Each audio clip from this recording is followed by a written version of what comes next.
Pertempuran yang menentukan antara langgengnya Islam atau tidak, itulah yang disebut dengan Ghazwatul Badr.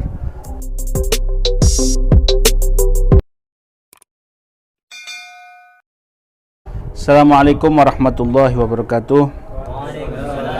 Alhamdulillah Rabbil Alamin, wassalatu wassalamu ala sayyidil mursalin Sayyidina Muhammadin wa ala alihi wa sahbihi ajma'in, amma ba'd.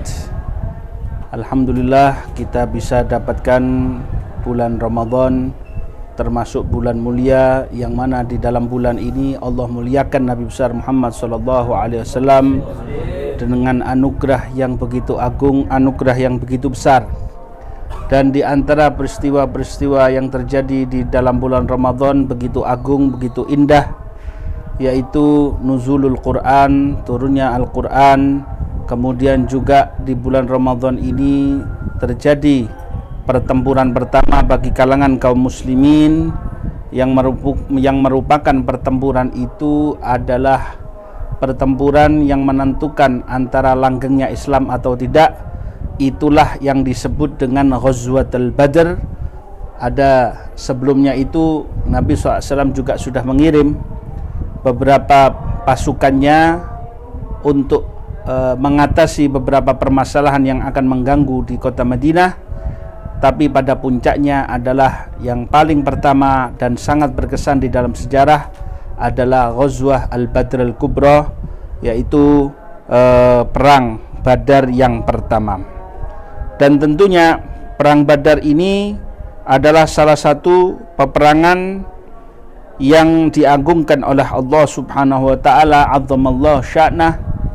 Dan Allah Subhanahu wa taala juga menyebutkan di dalam ayat suci Al-Qur'an, walaqad nasarakumullah bi badrin wa antum adillah fattaqullaha la'allakum tashkurun. Dan kalau Allah telah menolong kalian, memenangkan kalian di dalam perang Badar, saat itu kalian dalam keadaan tidak berdaya, maka takutlah kalian kepada Allah agar kalian menjadi orang-orang yang bersyukur.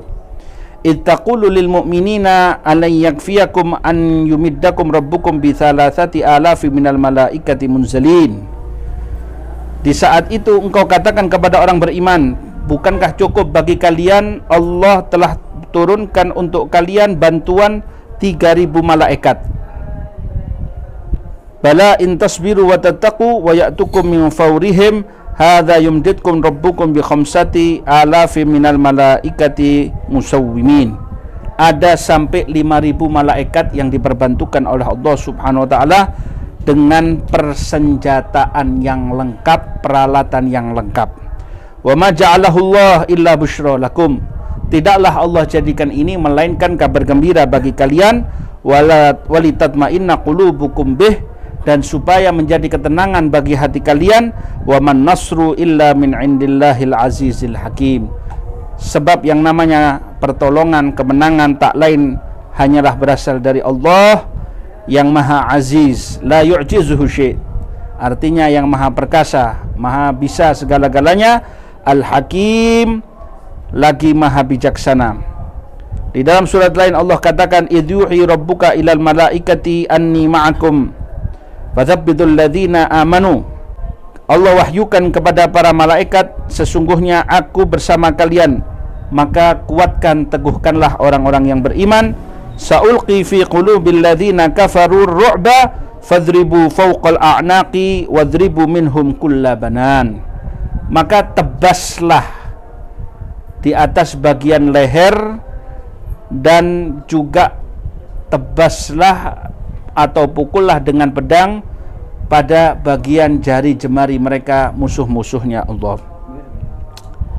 Yang perlu kita fahami adalah ini adalah salah satu peperangan yang begitu agung, yang mana patut bagi kita semuanya untuk memahami bahwasanya bagaimana Allah Subhanahu wa taala berikan keistimewaan tersebut di dalam perang Badar ini.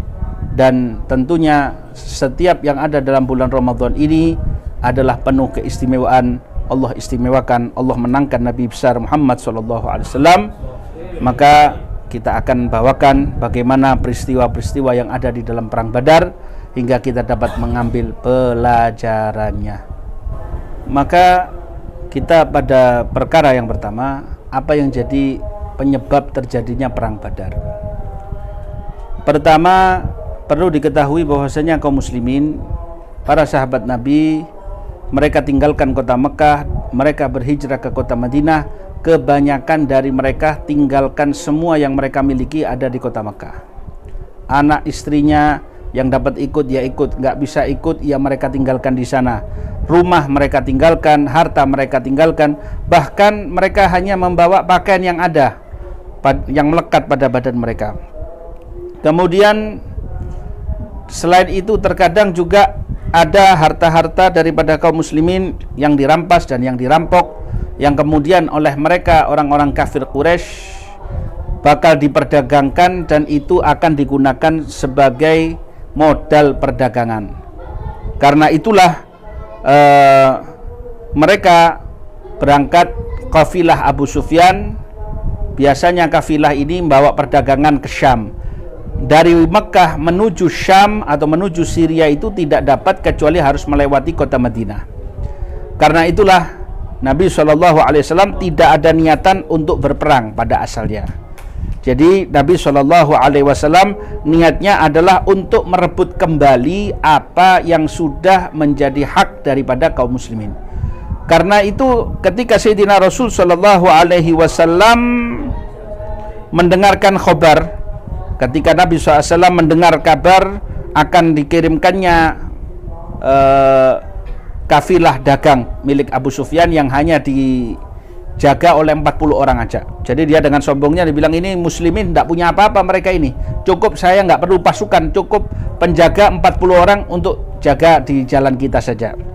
Akhirnya Nabi SAW mengirim Talhah bin Ubaidillah dan Sa'id bin Zaid, dipencar dua orang ini tadi untuk menjadi pencari kabar alias memata-matai. Akhirnya dapat kabar dan disampaikan kepada Nabi SAW. Karena itulah Nabi SAW saat itu beliau katakan, ini kafilah dagang sudah lewat milik orang Quraisy, ada harta-harta sebagian daripada harta modal kalian.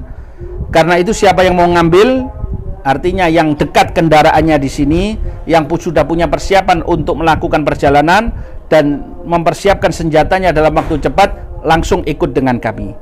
Jadi akhirnya berangkatlah Nabi SAW. Sedangkan kata Nabi, sedangkan yang tidak bisa ikut ya tidak jadi apa-apa.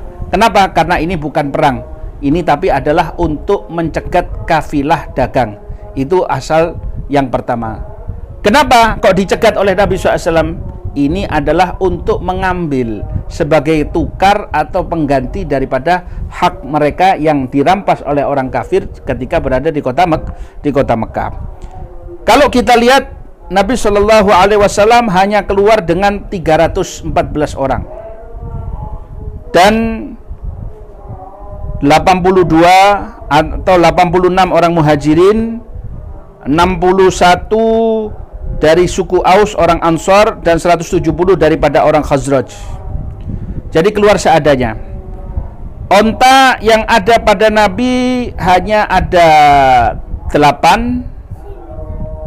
Kemudian kudanya cuma ada 2 kuda, sedangkan yang lainnya mereka berjalan, ya. Jadi ontanya itu sekitar 80 onta mungkin, ya, atau tidak sampai. Kemudian di situ Nabi SAW menjadikan, dibagi pasukannya ini tadi untuk melakukan pencegatan ini tadi. Satu yang untuk kalangan muhajirin dipercayakan kepada Sayyidina Ali bin Abi Thalib, sedangkan untuk Ansar dipercayakan kepada Sa'ad bin Mu'adz. Golongan sebelah kanan diberikan Zubair bin Awam, sebelah kiri diberikan Maisarah Al-Miqdad bin Amr. Dari sini baru setelah itu berangkatlah Nabi SAW. Niatnya adalah untuk mencegat. Tapi terjadinya waktu itu 2 malam. Jadi sebelum Nabi SAW tiba di Badar, ya, waktu itu Nabi sudah ngirim sebagian mata-mata. 2 orang mata-mata ini sudah jelas, ya. Waktu berangkat pertama mereka sudah dengar kabar Abu Sufyan ini bahwasanya nanti akan dikepung oleh pasukannya Muhammad, ya. Kemudian ketika mereka sebelum mereka melanjutkan perjalanan, Abu Sufyan itu menunda semalam. Nabi SAW sudah kadung mengirim 2 anak buahnya untuk melihat keadaan adakah lewat di jalan yang umum yang dilewati itu tadi. Ternyata nggak ada, balik 2 orang ini tadi. Abu Sufyan sebelum pagi nyelinap di daerah itu, dilihat ini kok ada bekas kotoran kendaraan, kotorannya onta. Kotoran onta ini tadi kemudian dihancurkan, dilihat ini ada biji kurma, ini biji kurmanya Madinah. Berarti tadi kaum muslimin di sini. Akhirnya milih jalan yang lain. Abu Sufyan ketika sebelumnya tahu bakal dikepung oleh pasukannya Nabi Muhammad SAW, dia sudah kirim orang namanya Dhamdham. Dhamdham ini dia pinter. Dia pakai baju terbalik, dia berkudanya terbalik. Kemudian kudanya ini tadi ada yang dipotong bagian telinganya sama bagian hidungnya. Jadi ini berlebihan, ya. Jadi seolah-olah dikatakan ini perkaranya sudah sangat genting. Harta kalian semuanya akan dirusak akan diambil oleh Nabi Muhammad SAW. Padahal memang sebelumnya bibik Nabi Atikah itu sudah bermimpi bahwasanya ada hewan besar, onta besar akan menghancurkan, ngambili sebagian orang pembesar-pembesar yang ada di Mekah. Kemudian cerita ini disampaikan kepada Abbas. Kata Abbas, wah ini mungkin kelihatannya sebentar lagi akan terjadi perang besar. Bakal banyak orang yang akan mati. Disampaikan cerita ini kepada Abu Jahal. Abu Jahal nggak percaya.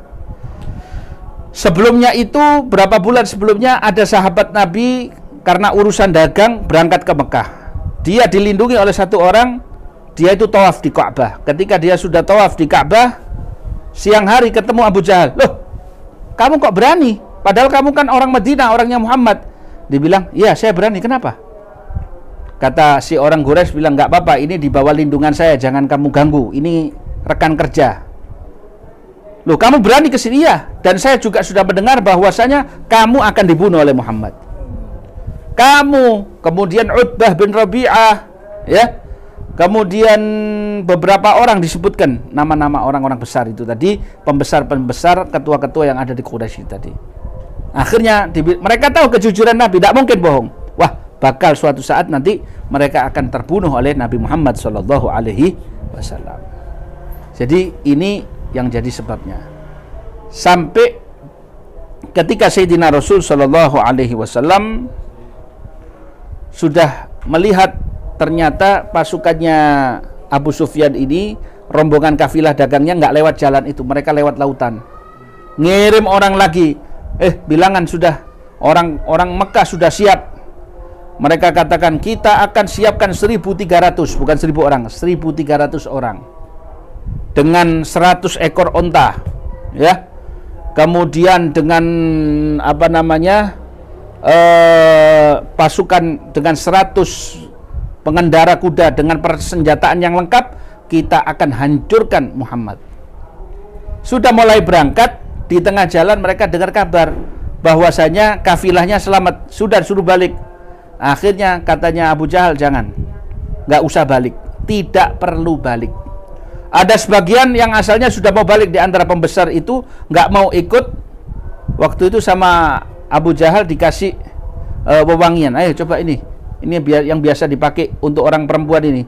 Kamu ini bukan jantan, kamu ini berarti betina, penakut kamu ini, licik. Kami bersamamu.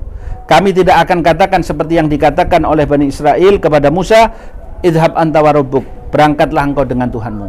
Tapi kami akan katakan, pergilah engkau dan kami akan bersamamu.